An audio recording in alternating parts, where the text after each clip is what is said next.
উফ, কি ঠান্ডা রে বাবা! হাত পা একেবারে জমে বরফ হয়ে গেল। তবে এসেই তো গেছি, আর কয়েক ঘন্টার রাস্তা। কোনো ক্রমে বাড়ি পৌঁছতে পারলেই শান্তি।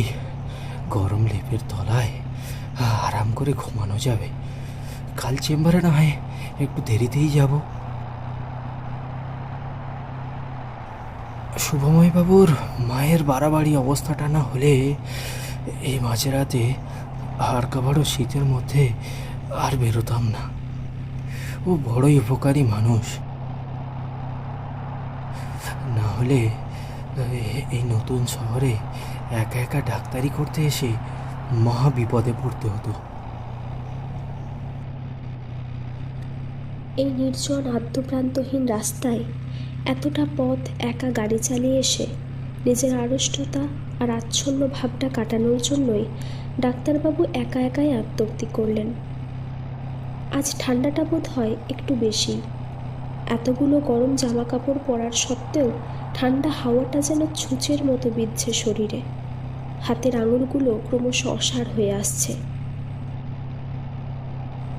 ফাঁকা দিগন্ত বিস্তৃত মাঠের মধ্য দিয়ে সরল রেখার মতো সোজা অন্তহীন পথ।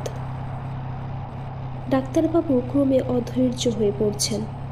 সারাদিনের রোগী দেখে বেড়ানোর পর সারা শরীর জুড়ে একটা টনটনে ব্যথা। তার উপর এখনও এতটা পথ গাড়ি চালিয়ে ফিরতে হবে, কথাটা ভেবেই একটু অসহায় বোধ করলেন ডাক্তারবাবু। হঠাৎ ডাক্তারবাবু একটা বিশেষ জিনিস লক্ষ্য করলেন। রাস্তার পাশের গাছগুলো যেন বারবার ফিরে ফিরে আসছে। হ্যাঁ, তাই তো, সেই জোড়া খেজুর গাছ, সেই তাল গাছ। ডাক্তারবাবুর মনে হলো তিনি সামনের কাছের মধ্য দিয়ে সিনেমার কোনো নির্দিষ্ট অংশ রিপিটেশন দেখছেন। হঠাৎ সেই দৃশ্যে যুক্ত হলো একটি বৃদ্ধা। হ্যাঁ, তাই তো, এক হাতে লাঠি আর এক হাত উঁচু করে গাড়ি থামানোর চেষ্টা করছেন। কি দেখছেন ডাক্তারবাবু এসব? নিজের চোখকে বিশ্বাস করতে পারছেন না। ভ্রমের ভাবটা কাটল গাড়িটার এক যান্ত্রিক শব্দে। শব্দটা বাড়তে বাড়তে হঠাৎ গাড়ির ইঞ্জিনটা বিকল হয়ে গাড়িটা কিছুটা এগিয়ে দাঁড়িয়ে পড়ল।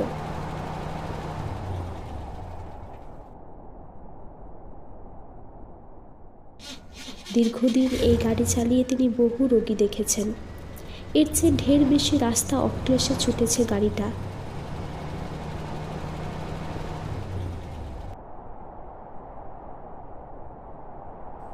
আর আজ এই অদ্ভুত পরিবেশে ফাঁকা মাঠের মাঝে গাড়িটা তার বিশ্বাস ভঙ্গ করল।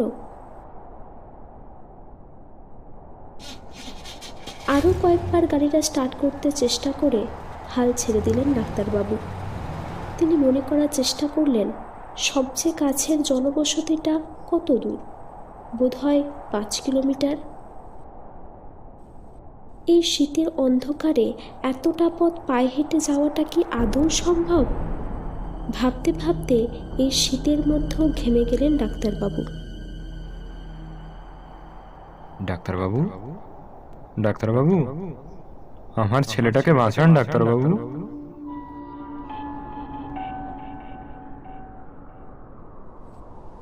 ডাক্তারবাবু দেখলেন এক মাঝবয়সী লোক হাত জড়ো করে কাতর চোখে তার দিকে তাকিয়ে আছে।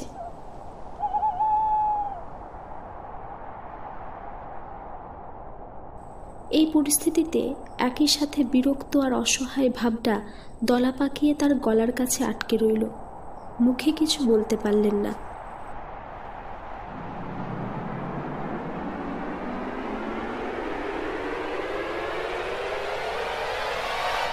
বাবু, তাড়াতাড়ি চলুন, না হলে ছেলেটাকে বাঁচানো যাবে না। দয়া করুন, আপনার পায়ে পড়ি। তিনি ভাবলেন, এই জনমানবহীন অন্ধকারে আমার অপেক্ষায় দাঁড়িয়েছিল এই লোকটি। ব্যাপারটা কতটা অস্বাভাবিক বোঝার চেষ্টা করলেন তিনি। কি বলবেন ভেবে উঠতে পারলেন না। তবু ডাক্তার হিসাবে কাতরার্থে ফেলতে পারেন না। সে যাচ্ছি, কিন্তু তুমি কিভাবে জানলে যে এই রাস্তায় তুমি ডাক্তারের দেখা পাবে? আর আমি যে ডাক্তার সেটা তুমি জানলে কি করে? সব বলবো ডাক্তারবাবু, আগে আপনি আমার ছেলেটাকে বাঁচান। সে যে মৃত্যুশয্যায়।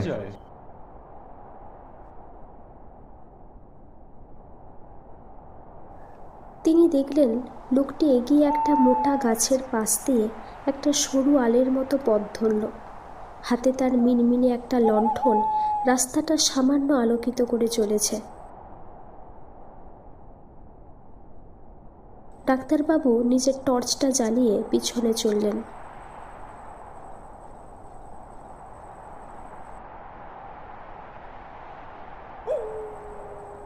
দূরের একটা আলোর বিন্দু ক্রমশ বড় হতে হতে একটা হারিকেনের রূপ নিল। সেটা ছোট্ট একটা খোলায় ছাওয়া মাটির বাড়ির দাওয়া থেকে ঝুলছে। দাওয়ায় দাঁড়িয়ে ওটাকে, সেই অপোক্ত শরীর, হাতে লাঠি, আলু থালু ময়লা শাড়ি পরা, ও কি সেই বৃদ্ধাটি নাকি? মা, তুমি এসেছ? আমার মা মরা রাতেটা খুব অসুস্থ। 7 দিন হলো গায়ে জ্বরে পুড়ে যাচ্ছে। বিছানার সাথে মিশে গেছে ছেলেটা। আমার খোকন, ওকে বাঁচাও, ওকে বাঁচাও তুমি। তোমার ভালো হবে বাবা, তুমি অনেক বড় হবে, ভগবান তোমার ভালো করবে।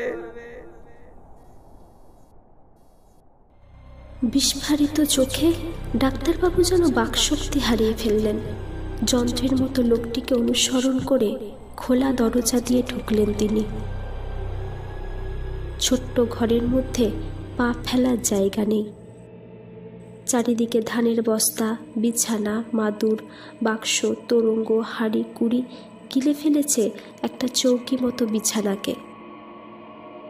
বিছানায় অতি সংকীর্ণ জায়গায় একটা বাচ্চার অবয়ব কাঁথা দিয়ে ঢাকা। দেওয়ালে ঝোলানো হারিকেনের ম্লান আলো এসে পড়েছে তার উপর।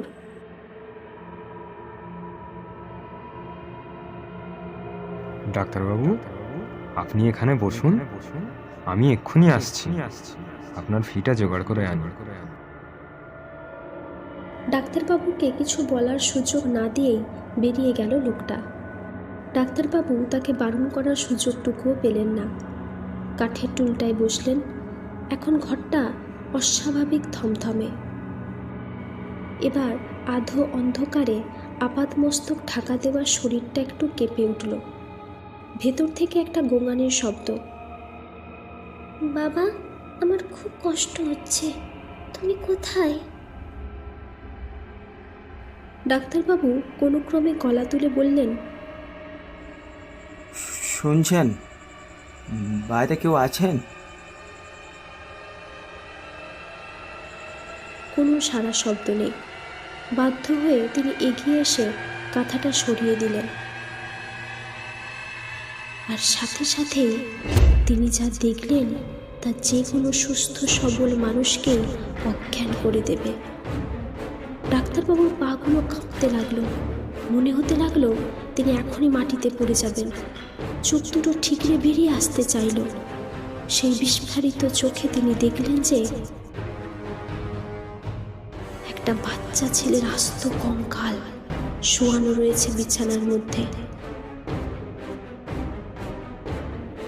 ঘটনার আকস্মিকতা এতটাই, তিনি কি করবেন বুঝতে পারলেন না। দর দর করে ঘামতে লাগলেন তিনি।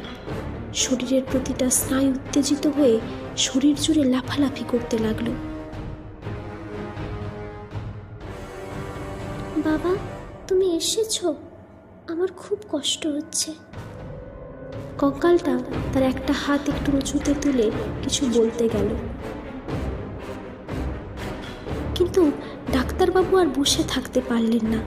পড়ি কি মুড়ি করে ছিটকে বেরিয়ে এলেন ঘর থেকে। আর বেরিয়ে এসে দেখলেন বাইরের পরিবেশটা একেবারে বদলে গেছে।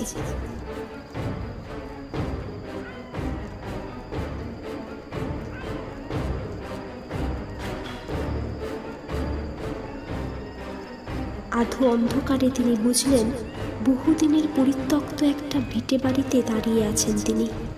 পেছন ফিরে দেখলেন ভাঙাচোরা কয়েকটি দেওয়ালে শুধু দাঁড়িয়ে আছে।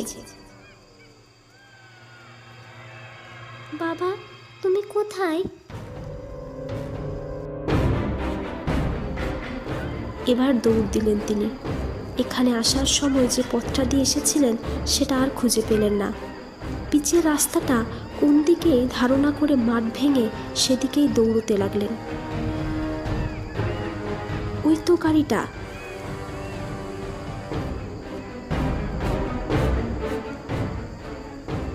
তখন একটা আশা নিয়ে গাড়িটায় উঠে স্টার্ট দিলেন। কয়েকবার চেষ্টার পর ভাগ্যক্রমে গাড়িটা স্টার্ট নিল।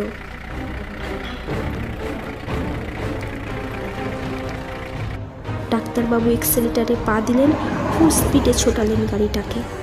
অতিরিক্ত স্নায়ুর চাপে তিনি কেমন যেন সংজ্ঞাহীন হয়ে পড়েছিলেন।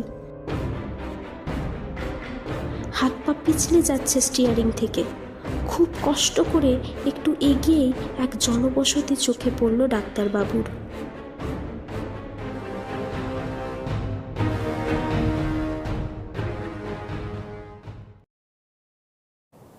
আগুনের চারপাশে গোল করে বসেছিল কয়েকজন। ডাক্তারবাবু আর পারলেন না। গাড়িটা রাস্তার একপাশে কাত হয়ে দাঁড়ালো।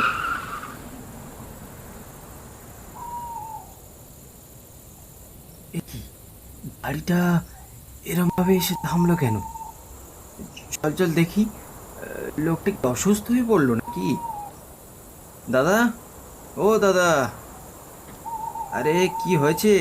শরীর খারাপ লাগছে নাকি? দেখি দেখি, নেমে আসুন।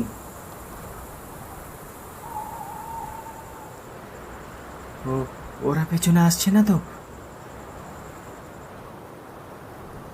আপনি কি ওদের খপ্পরে পড়েছিলেন নাকি? ওরা কারা? জানি না দাদা, তবে এই রাস্তায় মাঝরাতে যারা গাড়ি নিয়ে যায় তাদের অনেকের মুখেই শোনা গেছে যে কোনো এক গ্রামের লোক তাদের কাছে এসে সাহায্য চাইছেন। তার ছেলে নাকি খুব অসুস্থ। গ্রামের লোকেরা বলে ওখানে নাকি ভুবন চাষি থাকতো। তার অসুস্থ ছেলে বহুদিন রোগে ভুগে মারা যায়। তারপর নাকি ভুবন আর তার বৃদ্ধা মা দুজনেই মারা গিয়েছিল। তার কয়েক বছর পর থেকেই এই ঘটনা ঘটা শুরু হয়েছে। বন্ধুরা, আজকের গল্পটি আপনাদের কেমন লাগলো কমেন্ট করে জানাবেন। আর ভিডিওটি ভালো লেগে থাকলে লাইক করুন। আর এই ধরনের আকর্ষণীয় ভিডিও দেখতে ওভিটুন অ্যানিমেশন চ্যানেলটি সাবস্ক্রাইব করুন।